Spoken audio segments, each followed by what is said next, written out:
అందరికీ నమస్కారం. జీవం అంటే ఏంటి? ఈ ప్రశ్న వినడానికి చాలా సింపుల్గా అనిపించొచ్చు. కానీ దీని వెనక ఉన్న సైన్స్ అబ్బా చాలా అద్భుతంగా ఉంటుంది.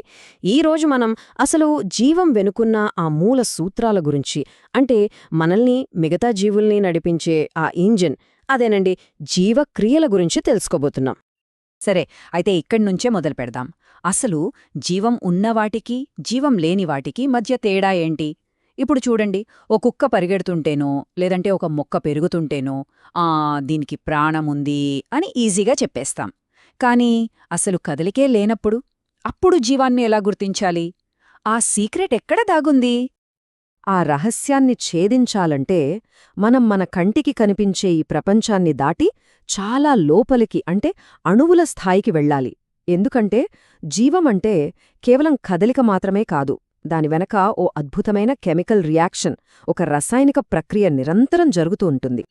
అసలు పాయింట్ ఏంటంటే జీవం అనేది ఒక ఆర్గనైజ్డ్ సిస్టమ్, ఒక పద్ధతి ప్రకారం ఉంటుంది. కానీ మన చుట్టూ ఉన్న ప్రకృతి, పర్యావరణం ఎప్పుడూ ఈ సిస్టమ్ని దెబ్బతీయడానికే చూస్తోంది. దీన్నే మనం క్షీణత లేదా డీకే అంటాం. సో ఈ డీకేకి వ్యతిరేకంగా జీవులు చేసే ఆ నిరంతర పోరాటమే జీవం. మరి ఈ పోరాటం ఎలా సాధ్యం? ఇక్కడే మన హీరో జీవక్రియలు ఎంట్రీ ఇస్తాయి.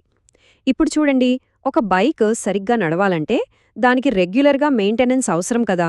అలాగే జీవులు బతికి ఉండటానికి, ఆ ఆర్గనైజ్డ్ సిస్టమ్ని కాపాడుకోవడానికి కంటిన్యూయస్గా కొన్ని పనులు చెయ్యాలి. ఆ పనులనే మనం జీవక్రియలు అంటాం. సింపుల్గా చెప్పాలంటే ఈ మెయింటెనెన్స్ ఆగితే జీవం ఆగిపోతుంది, అంతే. ఓకే, ఈ మెయింటెనెన్స్ పనులన్నీ జరగాలి అంటే ఏం కావాలి? ఎనర్జీ, అంటే శక్తి. మరి ఆ శక్తి ఎక్కడ్నుంచి వస్తుంది? ఇక్కడే మనకు మొట్టమొదటి చాలా ఇంపార్టెంట్ జీవక్రియ పరిచయమవుతుంది. అదే పోషణ, అంటే న్యూట్రిషన్. ఈ భూమ్మీద జీవించడానికి, జీవులు శక్తిని సంపాదించడానికి రెండు మెయిన్ దారులున్నాయి. మొదటిది స్వయం పోషణ. పేర్లోనే ఉంది కదా, తమ ఆహారాన్ని తామే తయారు చేసుకోవడం. మన ఆకుపచ్చ మొక్కల్లాగా అన్మాట. సూర్యరశ్మి, గాలి, నీరు వీటిని వాడుకుని వంట చేసుకుంటాయి. ఇక రెండోది పరపోషణ, అంటే మనలాంటి జంతువులు. మనం వేరే జీవుల్ని తిని శక్తిని పొందుతాం. మనం పరపోషకాలం కాబట్టి బయటనుంచి ఫ్యూయల్ తీసుకోవాలి. ఆ ఫ్యూయల్ని ప్రాసెస్ చేయడానికి మనకొక స్పెషల్ సిస్టమ్ కావాలి. అదే ఈ మానవ జీర్ణ వ్యవస్థ. ఇది ఒక అద్భుతమైన ఫ్యాక్టరీ లాంటిది. మనం తినే ఫుడ్ని తీసుకుని దాని ఎనర్జీగా మార్చడానికి రెడీ చేసే ఫ్యాక్టరీ అన్నమాట. ఈ ఫ్యాక్టరీలో ఫుడ్ జర్నీ చాలా ఇంట్రెస్టింగ్గా ఉంటుంది. చూడండి, మన నోటిలోనే కార్బోహైడ్రేట్ల జీర్ణక్రియ స్టార్ట్ అయిపోతుంది. అక్కడ్నుంచి స్టమక్లోకి వెళ్ళాక పవర్ఫుల్ యాసిడ్స్ ప్రోటీన్లను ముక్కలు చేస్తాయి. కానీ అసలు మ్యాజిక్ జరిగేది మాత్రం చిన్న ప్రేగులోనే. ఇక్కడైతే రకరకాల ఎంజైమ్స్ ఒక టీంలా పనిచేసి కార్బోహైడ్రేట్స్, ప్రోటీన్స్, ఫ్యాట్స్ ఇలా అన్నిటినీ కంప్లీట్గా జీర్ణం చేసేస్తాయి. ఫైనల్గా ఈ పోషకాలన్నీ బ్లడ్లోకి అబ్జార్బ్ అయి మన బాడీకి ఫ్యూయల్గా మారిపోతాయి. సరే, ఇప్పుడు మన బ్లడ్లోకి ఫ్యూయల్ అయితే వచ్చేసింది. కానీ ఆలోచించండి, కార్లో పెట్రోల్ కొట్టగానే అది కదులుతుందా? కదలదు. ఇంజిన్ స్టార్ట్ అవ్వాలి కదా. కరెక్ట్గా అలాగే మన బాడీలోకి చేరిన ఆ ఫ్యూయల్ నుంచి ఎనర్జీని రిలీజ్ చేసే ప్రాసెస్సే శ్వాసక్రియ. ఇక్కడ మనం ఒక కీ పాయింట్ అర్థం చేసుకోవాలి. ఫుడ్ తినడం అనేది స్టోరీలో జస్ట్ హాఫ్ పార్ట్ మాత్రమే. ఆ ఫుడ్లో స్టోర్ అయ్యున్న ఎనర్జీని మన సెల్స్ వాడుకునేలా మార్చాలి. ఆ ఎనర్జీని అన్లాక్ చేసే ప్రాసెస్సే శ్వాసక్రియ. ఈ ఎనర్జీ రిలీజ్ ప్రాసెస్ గ్లూకోజ్తో మొదలవుతుంది. ఫస్ట్ గ్లూకోజ్ చిన్న ముక్కలుగా విడిపోతుంది. ఇక్కడ నుంచి దానికి రెండు దారులుంటాయి. ఒకటి ఆక్సిజన్ ఉన్న దారి. ఆక్సిజన్ ఉంటే గనక అది మన సెల్స్లో ఉండే పవర్ హౌస్, అంటే మైటోకాండ్రియాలోకి వెళ్ళి కంప్లీట్గా బర్న్ అయిపోయి బోలెడంత ఎనర్జీని ఇస్తుంది. రెండోది ఆక్సిజన్ లేని దారి.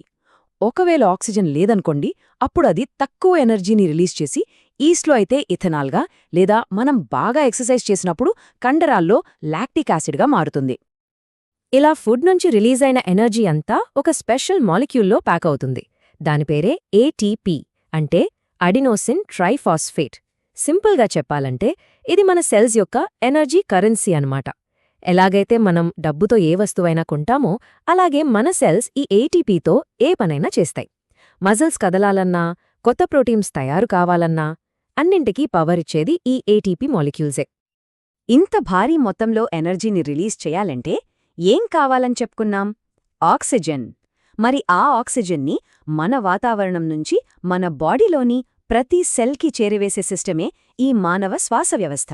మన ఊపిరితిత్తులు గాలిని తీసుకుని అందులోని ఆక్సిజన్ని బ్లడ్లోకి పంపిస్తాయన్నమాట. సరే, ఇప్పటిదాకా 2 ప్రాసెసెస్ గురించి చూసాం కదా. ఇప్పుడు ఈ రెండింటినీ కలిపి చూద్దాం. ఎందుకంటే పోషణ, శ్వాసక్రియ అనేవి వేర్వేరు కాదు. అవి ఒకదానితో ఒకటి పెనవేసుకుపోయిన ఒక అద్భుతమైన జంట. లైఫ్ని నడిపించే ఒక పర్ఫెక్ట్ పార్ట్నర్షిప్. ఇక్కడ చూడండి, జీర్ణ వ్యవస్థ ఇది ఒక ఫ్యూయల్ స్టేషన్ లాంటిది. మన బాడీకి కావాల్సిన ఫ్యూయల్ని, అంటే గ్లూకోజ్ లాంటి పోషకాలని సప్లై చేస్తుంది. ఇక శ్వాస వ్యవస్థ ఇది ఆ ఫ్యూయల్ని మండించే ఇంజిన్ లాంటిది. ఆక్సిజన్ని వాడుకుని ఫ్యూయల్ని బర్న్ చేసి మనల్ని నడిపించే ఎనర్జీని రిలీజ్ చేస్తుంది. సో ఫైనల్గా చెప్పొచ్చేదేంటంటే, జీవమనేది ఒక నాన్ స్టాప్ సైకిల్. పోషణ ఫ్యూయల్ నింపుతుంటే శ్వాసక్రియ దాన్ని మండించి ఎనర్జీని రిలీజ్ చేస్తూ ఉంటుంది. ఈ సైకిల్ తిరుగుతున్నంతకాలమే జీవం ఉంటుంది. అది ఆగితే అంతా ఆగిపోయినట్టే. చూశారు కదా, జీవమనేది ఈ ప్రాసెసెస్ మధ్య ఒక డెలికేట్ బ్యాలెన్స్. మరి ఈ అద్భుతమైన లివింగ్ మెషీన్లో మనం నెక్స్ట్ ఏ పార్ట్ గురించి తెలుసుకుందాం? ఈ పోషకాలని, ఆక్సిజన్ని బాడీ అంతా సప్లై చేసే ట్రాన్స్పోర్ట్ సిస్టమ్ గురించా? లేదంటే ఈ ప్రాసెస్లో తయారైన వేస్ట్ని బయటికి పంపే ఎక్స్క్రీటరీ సిస్టమ్ గురించా? ఆలోచిస్తూ ఉండండి. నెక్స్ట్ అన్వేషణలో మళ్ళీ కలుద్దాం.